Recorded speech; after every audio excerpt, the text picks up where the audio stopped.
He has one of the greatest records for club and country in world football. Xavi is a legend of Barcelona and Spain, a figure who is revered for not only the trophies he won, but the impact he had on the game he loved. Zlatan Ibrahimović is the most controversial figure in world football, as well as one of the best strikers on the planet. There may have been bigger names and prettier footballers during Manchester United's resurgence, but there was no one more important than Roy Keane. This is the Immortals.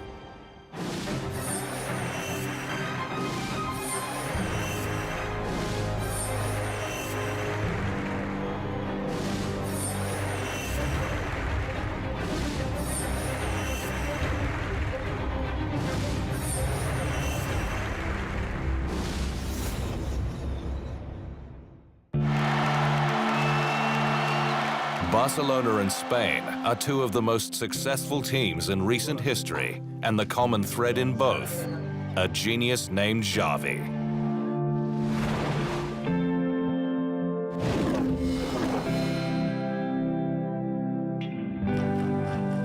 Xavi Hernandez played exactly 900 games in his European career, and never has an ending been more fitting than the one which transpired for the greatest midfielder in Spain's history.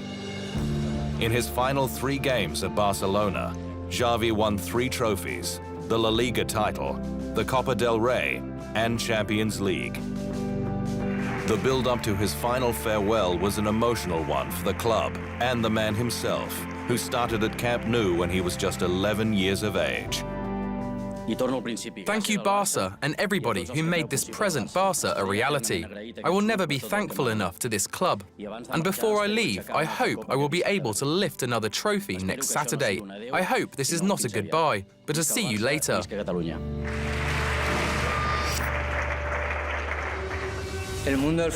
The world of football says thank you for everything you have given them, which is a lot. We thank you for being a role model for everybody. Thank you for always thinking first of the team instead of yourself. Thank you for transmitting to us all the values you have learnt during these 24 years in the club. Thank you because your advice has always been authentic football and life lessons to us. Thank you for being the voice of experience among the team. You have been the player who has given us the historical memory necessary to value all we have been able to achieve. The 35-year-old came on as a 78th minute substitute in the 2015 Champions League final against Juventus. He was handed the captain's armband by his good friend, Andres Iniesta, with his team well in control, and the end result was an emphatic 3-1 victory. That trophy was Xavi's 25th with Barcelona, who again made history as being the first club to win the coveted treble. La Liga, Copa del Rey, and Champions League twice. Thanks a lot to Luis Enrique, to the technical staff, and to the whole team for giving me such a wonderful season so I can leave with happiness. Thank you very much to all of you. I will miss you a lot. Hooray Barca and hooray Catalonia. A year earlier, Xavi had brought down the curtain on an international career that was the envy of many. Spain was in a similar position to Barcelona when Xavi started in the national side. Both had been starved of success, and both have since been turned into the best in the world, thanks to the presence of the midfield maestro. At Euro 2008, Xavi was named player of the tournament, as Spain won its first silverware since 1964. 2 years later, when Spain won its first World Cup by defeating the Netherlands, Xavi was named in the team of the tournament. He was again the pivotal player in Spain's defense of its European title in 2012, providing 2 assists in its country's 4-0 domination of Italy in the final. Xavi completed an incredible 95 passes in the final. He'd actually attempted a record 136 earlier in a group match, to again find himself named in the all-star team. His ability to control the flow of a game and make those around him better had him dubbed the Puppet Master. Without doubt, the best midfielder there has been in world football over the last 30 years. Still to come on the Immortals, how the world's best conductor defied change.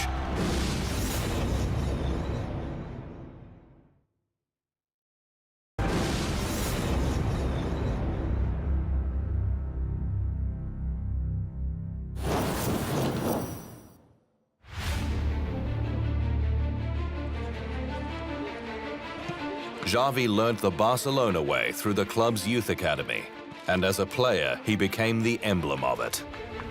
He controlled games by always having the ball and became the conductor of the best orchestra world football had seen. Barcelona was famous for its tiki-taka style of play, which was characterized by short passing and movement with the key, maintaining possession. In Xavi, they had the perfect man to run that system, initiated at the club by the great Dutchman Johan Cruyff years earlier. From the first moment I saw him play, I knew he would become the brain behind Barcelona for many years to come. Xavi was the La Liga Player of the Year in 2005, as Barcelona started to build a formidable squad, with the likes of Iniesta and Messi joining the ranks. Xavi's childhood hero had been Barcelona midfielder Pep Guardiola, who he'd played alongside at the start of his career. When Guardiola returned as manager in 2008, it was the start of a successful relationship. The 2008-09 season secured a permanent spot in the history books and in the hearts of every Barcelona fan. It was the most successful in the club's history. Winning the big three titles was something no other Spanish team had done, and only 4 European teams had achieved. And the biggest fixture in Spain is the El Clasico clash between Barcelona and Real Madrid, a stage on which Xavi thrived. Of course, there is tough play in a Barcelona-Real Madrid game. There is tension and nervousness. Everybody wants to win. We will be there to compete and to give a good impression for Spanish football, because we are seen all over the world, so all those fights of the past are history. On this occasion in 2009, Barcelona demolished their arch-rivals 6-2, with Xavi's performance still spoken of in awe years later. He became the only player in the history of the Clasico showdown to bag 4 assists, a memorable performance on an unforgettable night. 3 weeks later, he was at it again in the Champions League final against Manchester United. Xavi's calming influence and the impeccable control through the midfield meant the Red Devils never stood a chance. His pinpoint pass to Messi sealed the victory, and the Barcelona vice-captain was later named player of the final. I don't think Xavi and Iniesta have ever given the ball away in their lives. They get you on that carousel, and they can leave you dizzy. Xavi was in the process of changing football and dismissing the myth that physical, fast, athletic midfielders were the future. This was what many believed to be the logical progression of the game. But the Spanish genius proved the door was still open for the small, technical player. He lived on the ethos that the person who has the ball is the master of the game. Think quickly, look for spaces. That's what I do, all day. Always looking. Space, space, space. He finished 3rd in the FIFA Player of the Year in 2009, the same position he achieved in the 2010 and 2011 Ballon d'Or, behind his teammate Messi. There were some who called this an injustice, given the brilliant striker wouldn't be the player he was without his lifeline Xavi. The way I look at it, Xavi deserves the Ballon d'Or, not because he's the best, but because his hard work allows other players to come to the fore. After 133 games with Spain, which included 2 European championships and a World Cup victory, Xavi ended his international career after the defending champions were bundled out in the group stage of the 2014 World Cup. He initially thought about leaving Barcelona at the same time, but was talked into going around for one more magical season. Thank you especially to Barca. I arrived here almost 25 years ago, when I was just an 11-year-old boy from Terrassa. And like a lot of boys, I dreamt of being a footballer. I should confess that never in my wildest dreams I could have imagined what I would live later. I look back and I can honestly say that I am immensely happy.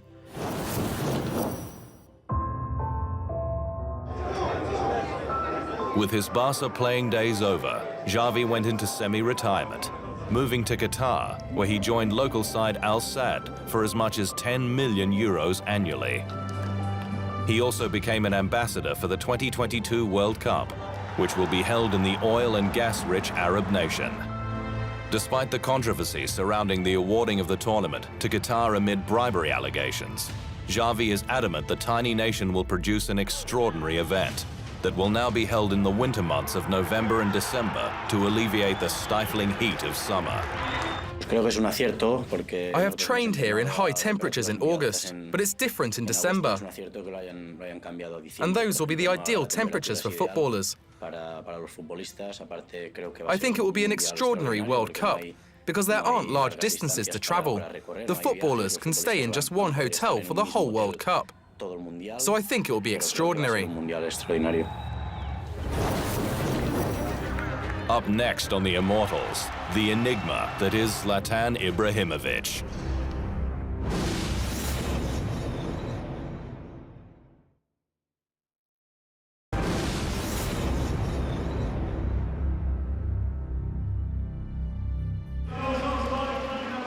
He makes headlines like he scores goals.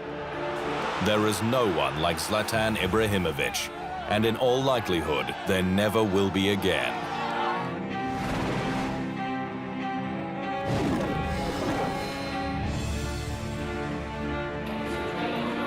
There may be a trail of destruction left behind wherever he goes, but Zlatan Ibrahimović also brings goals, lots of goals, and trophies. That's why the Swedish star polarizes opinion, with many ranking him the third best player of the modern era, behind Lionel Messi and Cristiano Ronaldo. His longevity in the game has been a standout, along with his ability to stay relevant and at the top of his game. At the age of 35, Ibrahimović became the oldest player in Premier League history to score 15 goals in a single season, during his first campaign with Manchester United in 2016-17. I won't be king of Manchester, I will be god of Manchester. Bragging and then backing it up has been a common thread throughout his career. His love for the game undeniable. I shine 24 hours, so depends how you want me to shine. I mean, I've been in the game for 20 years and I'm getting older, yes, but the older I get, the better I get, I feel. So, but I'm shining in one way or in another way, so. But if you want me to shine even more, I will try to do it for you. Ibrahimović is the only player to score Champions League goals for 6 different clubs. Everywhere the imposing 195-centimeter goal machine goes, trophies follow, as do the headlines. He also carried Sweden on his back and is the country's all-time leading scorer with 62 goals from 116 caps. It all started in humble beginnings in the port city of Malmö, on Sweden's southern coast, the son of a Bosnian father and Croatian mother. When it comes to club, when I started in a club, I think I was 7 years old. Before that, I was playing in the garden with my friends, with the people who was living around the garden and the neighborhood.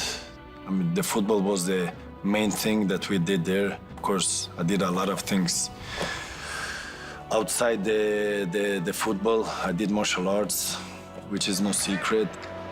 I said, I will do football because I know I can make a difference. So, but I brought all the other training methods with me in the football. That's why they say I think I have different kind of skills than the other ones. Ibrahimović signed his first contract with Malmo at 15, and it wasn't long before managers from around the world were queuing up for his services. Arsene Wenger unsuccessfully tried to persuade him to join Arsenal. He wanted the young Swede to do a trial, which famously drew the response, "Zlatan doesn't do auditions." His first move was to Ajax for 3 seasons, before a €16 million deal with Juventus. In August 2006, he signed a €24.8 million deal with Inter Milan, the team he supported as a boy, and his status took off. In his first season, he scored 15 goals, and Inter won the Scudetto with a record 97 points. A year later, he signed a contract extension that reportedly made him the highest-paid player in the world.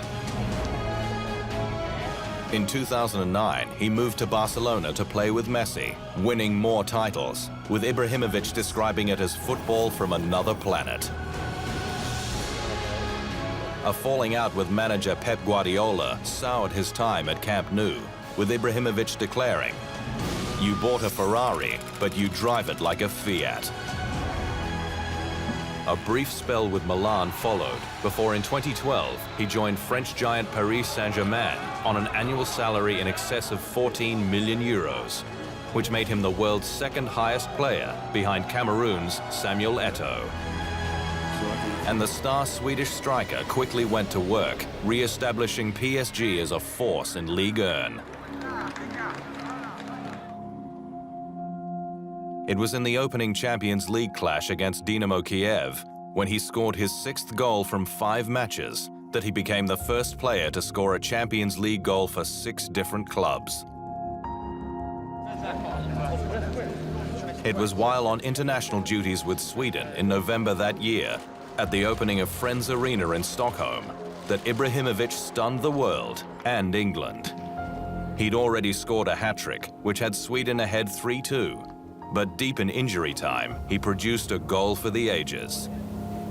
A deep pass drew England goalkeeper Joe Hart out of the box, who then headed the ball up, not away, almost right to Ibrahimović. Without a moment of hesitation, and despite facing the right sideline, Ibrahimović snapped a stunning bicycle kick volley from 30 yards out, wide on the right, which lobbed over a stranded Hart and defender Ryan Shawcross. England skipper Steven Gerrard, playing his 100th match in national colours, summed it up best. "That's the best goal I've seen. That was a world-class performance from a world-class player." That strike was voted FIFA Goal of the Year at the 2013 Ballon d'Or celebrations, attracting 48.7% of the votes by fans. Ibrahimović and PSG would win 4 consecutive league titles, and in 2015, he became the club's leading goalscorer in its history.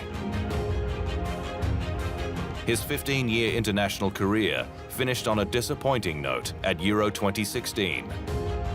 After scoring 11 goals during qualifying, Ibrahimović went scoreless in the group stage and just 1 registered shot at goal, as Sweden was eliminated, with the captain announcing his retirement from national duties immediately afterwards. He'd played in 2 World Cups and produced one of his more famous quotes after Sweden failed to qualify in 2014. "One thing for sure, a World Cup without me is nothing to watch." Ibrahimović has always been good to watch. In that first year at Manchester United, he scored the winning goals in the Community Shield final and again in the EFL Cup win over Southampton, scoring twice in the 3-2 win, his 25th and 26th goals of the season. Still shining and still making headlines, and that's why he's one of world football's immortals.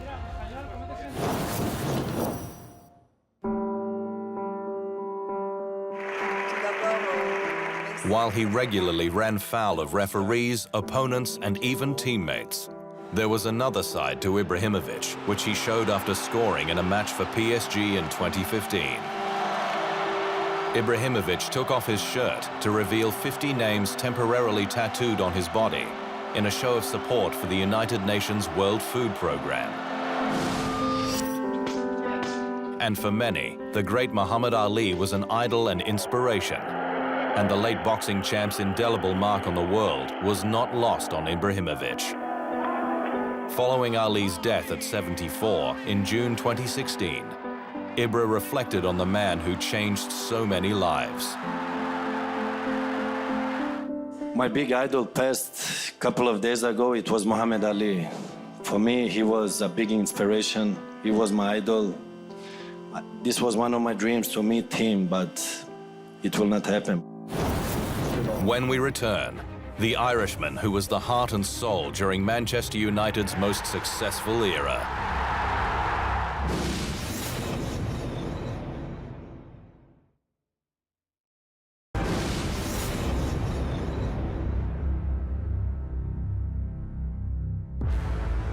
He was hard, tough, and uncompromising. Roy Keane and Manchester United were a match made in heaven.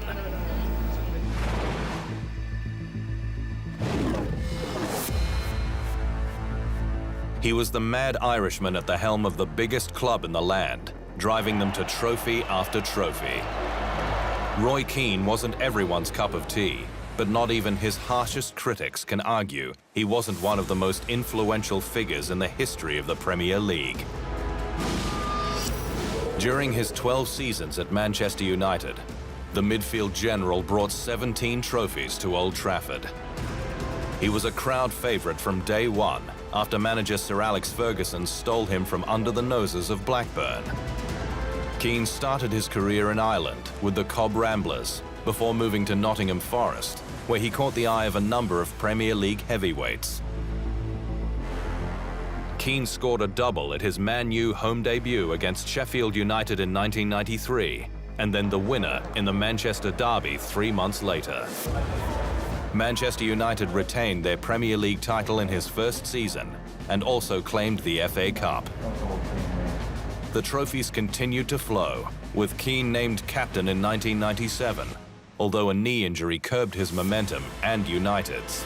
You know, last year, at the start of the season, we were really doing well, and then picked up the injury. Then over Christmas, the team were flying. You know, people were saying, well, they're not really missing me. Then towards the end of the season, when we struggled, some people said, you know, they could have done me in the team. So I'd like to think I would have helped the team. He's a fantastic player, and we have missed him. There's no question about that. You don't go through a season without your best player, without missing him.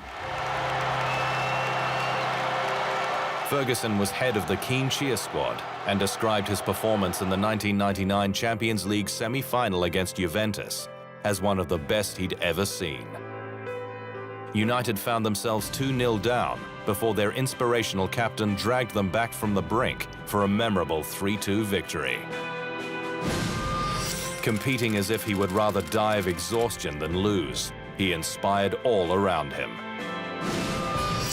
Keane's physical style saw him live on the edge, and he often crossed over, collecting 11 red cards at Manchester United. There were plenty of altercations, but one of the most famous came on the eve of the 2002 World Cup in Japan, with Republic of Ireland coach Mick McCarthy sending his star home from a training camp after they argued about the facilities on the island of Saipan. It was almost inevitable that two headstrong bulls like Keane and Ferguson would fall out, and that's what happened in 2005. A training ground clash with assistant Carlos Queiroz and an inflammatory television interview where he criticized his teammates was the last straw for Ferguson. The pair fell out spectacularly, and a decade on was still not seeing eye to eye after both brought out books which shed new light on their differences. For Alex Ferguson, not just to criticise myself, but for other players who were part of a team that, you know, brought some good days to lots of supporters, and for him to criticise that when you think of what he made out of it, he made millions of pounds on it, you know. He got his statues, he's got his stand named after him. To come back and then criticise. Now again, I said at the time I wasn't too bothered about myself, but to criticise people who brought him success was just It was just ridiculous. So, would I ever forgive him? I don't know. Listen, I don't know. Keane played one last season with Celtic before turning his hand to management, with successful albeit short stints at Sunderland and Ipswich Town. The romantics at Old Trafford hope he returns one day to the place which he owned, the place where he became an immortal. And even though they may not be on speaking terms, Ferguson is best placed when it comes to summing up the legend of Roy Keane. When you are talking about Manchester United, Roy Keane will be regarded as one of the greatest players ever at this club.